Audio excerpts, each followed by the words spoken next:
नमस्कार दोस्तों, आप देख रहे हैं दार्शनिक भारत लाइव। मैं अमरेश कुमार सिंह। इस वक्त आप देख सकते हैं कि ग्राम अलावलपुर में एनडीए प्रत्याशी रविशंकर प्रसाद जी के पक्ष में जनसभा का आयोजन किया गया है। यूपी के मुख्यमंत्री आदित्यनाथ जोगी जी का पता है। इससे पहले इस मंच पे मंचासीन छोटे छोटे नेता भैया हैं। इन लोगों का हम विचार जानने के लिए आए हुए हैं। अलावलपुर के धरती पर आज आदित्यनाथ जोगी जी का आगमन हुआ और इस कार्यक्रम के मुख्य पर्यवेक्षक इंजीनियर सत्येंद्र सिंह जी हैं। सर, क्या है, आप थोड़ा बतलाया जाए। देखिए, आज महाराज जी का प्रोग्राम था।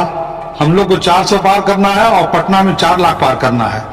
तो पिछला बार हम लोग 2,90,000 से जीते थे, तो थोड़ा हम लोग को एफर्ट लगाने के लिए महाराज जी को यहाँ पर लाए और अब हम लोग 4 लाख पार कर जाएंगे यहाँ पे। और उन्होंने तो राम राज्य की कल्पना की है और उन्होंने तो स्पष्ट कहा है कि भाई जिसको इंडिया छोड़ करके बिहार छोड़ के जाना है चले जाए, बाकी को हम देख लेंगे। कि जोगी जी ने जिस तरफ इशारा किया इंडिया गठबंधन के तरफ, उस पर क्या आप कहना चाहेंगे? इंडिया गठबंधन के तरफ इशारा उन्होंने ठीक नहीं किया है। जो जैसा कर्म करेगा वैसा पाएगा। अगर हम चोरी करेंगे तो हमको तो जेल जाना पड़ेगा, इसमें तो कोई शक की बात नहीं है। कोई जमीन का घोटाला करता है, कोई नौकरी का घोटाला करता है, कोई सीटें का घोटाला कर देता है कि हम परिवार को ही लड़ाएंगे, दूसरे को नहीं लड़ाएंगे। तो यहाँ तो परिवारवाद है नहीं, न जोगी जी का परिवार है न मोदी जी का परिवार है क्या? तो वहां तो कोई परिवारवाद नहीं। एक घर का लोग भी कोई एमएलए एमपी बन सकता है, किसी को भी टिकट मिल सकता है। एक चाय बेचने वाला आदमी आज प्रधानमंत्री है, कल कोई भी हो सकता है। हमारे बगल में राणा जी खड़े हैं, हो सकता है कि राणा जी कल होकर करके मुख्यमंत्री बन जाए, कौन जानता है। ये भाजपा में ही संभव है, दूसरे पार्टी में वहां तो सिर्फ परिवारवाद। तो एनडीए प्रत्याशी रविशंकर जी के बारे में क्या मंतव्य है? बहुत अच्छे नेता हैं और हम लोग उनको बहुत तहे दिल से मदद कर रहे हैं। अभी क्षेत्र में घूम रहे हैं, उनके लिए एक एक घर जा करके पर्चा पहुंचा रहे कि उनको वोट मिले, क्योंकि नरेंद्र मोदी जी का हाथ मजबूत हो और फिर से 2024 में नरेंद्र मोदी मुख्य प्रधानमंत्री बने। और एक से एक बढ़कर काम उन्होंने किया है, जैसे कि राम मंदिर, अभी 5 लाख का योजना जो है स्वास्थ्य विभाग का जो दिए हैं, वो लोग से बहुत से अभी गरीब आदमी है उससे इलाज कर रहे हैं, उनको परेशानी नहीं हो रही है। कुछ लोगों का कहना है कि अपना संविधान खतरे में है, अगर भाजपा की सरकार बनेगी तो संविधान बदल जाएगा। अभी तो यूपी के मुख्यमंत्री आदित्य योगी नाथ जी ने कहा कि मैं अम्बेडकरवादी और अम्बेडकर के संविधान को मानने वाले हैं और अम्बेडकर के संविधान पर खतरा नहीं होगा। मैं जब मेरी सरकार रहेगी, मैं अम्बेडकरवादी हूं और अम्बेडकरवाद का जो संविधान पर खतरा लोग विरोधी बताते हैं वह सरासर गलत है। और यह भारत मुसलमानों के हितैषी के रूप में, आरक्षण के रूप में काम नहीं करेगी, या अम्बेडकरवादी के रूप में काम करेगी। और निश्चित नरेंद्र मोदी भी अम्बेडकर के बताए रास्ते पर चल रहे हैं और आरक्षण पर कोई खतरा नहीं है। विरोधी सिर्फ हवा बन रही है कि आरक्षण समाप्त हो जाएगा, 400 पार होने का आरक्षण समाप्त होगा, ऐसा कुछ भी नहीं है। नरेंद्र मोदी जी आए हैं, आरक्षण को, अनुसूचित आरक्षण को और मजबूत किया गया है, SC ST आरक्षण को और मजबूत किए। आप क्या कहना चाहेंगे? रविशंकर प्रसाद अच्छा नेता है और उनको हम लोग मन तन से वोट देने के लिए तैयार हैं। और कुछ लोगों को नाराजगी थी कि क्षेत्र में नहीं घूमते हैं, बोलिए।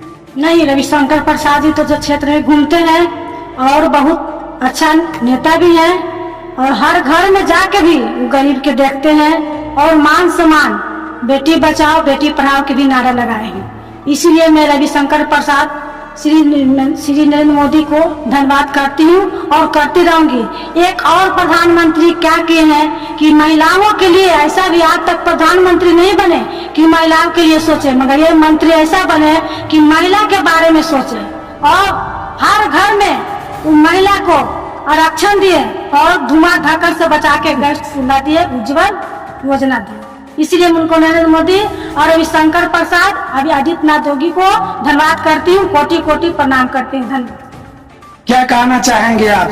संविधान खतरे में है? नहीं सर, संविधान खतरे में नहीं है। बाबा साहब अम्बेडकर जी का बनाया हुआ संविधान है, वो कभी खतरा में हो सकता है? हमारे माननीय प्रधानमंत्री नरेंद्र मोदी जी भी और अभी हाजीपुर में जो सभा हुई है उसमें चिराग पासवान क्या बोले हैं कि हम मर जाएंगे लेकिन कभी भी संविधान नहीं बदलेगा। और मोदी जी भी ये बात बोले हैं कि कभी भी संविधान नहीं बदलेगा। ये जो विपक्ष का कटाक्ष है कि जनता को भ्रमित करना, लेकिन ये सब गलत बात है। हाँ, कुछ लोगों का कहना है कि जहाँ भी जाते हैं सिर्फ मंदिर मस्जिद करते हैं। क्या बात है? जिसने राम को लाया उनको मैं लाऊंगा। पूरे देश जी राम की प्रतीक्षा 500 वर्षों से कर रही थी। राम मंदिर बन, बाबरी मस्जिद को हटाकर जिसने काशी में मंदिर बनवाया, उनको तो पूरे देश ही सपोर्ट कर रही है। और मोदी जी को फिर से 2024 में प्रधानमंत्री बनाएंगे हम लोग। रविशंकर प्रसाद हमारे क्षेत्र में काम, रोड के मामला में अच्छा काम किए हैं, शिक्षा व्यवहार में काम बढ़िया किए हैं। और आपका महिला का देखिए, हर घर में शौचालय मिल चुका है।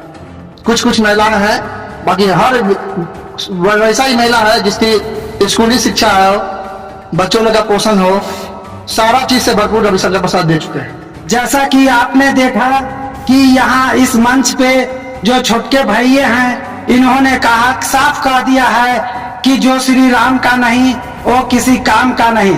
यह बात विदित करने वाली है कि जिस देश में 90% हिंदू होने के बाद अल्पसंख्यकों को फोकस किया जाता है और 90% हिंदुओं को दरकिनार किया जाता है। इसी तरह से मिलते हैं अगले खबरों के साथ। जय हिंद, जय भारत।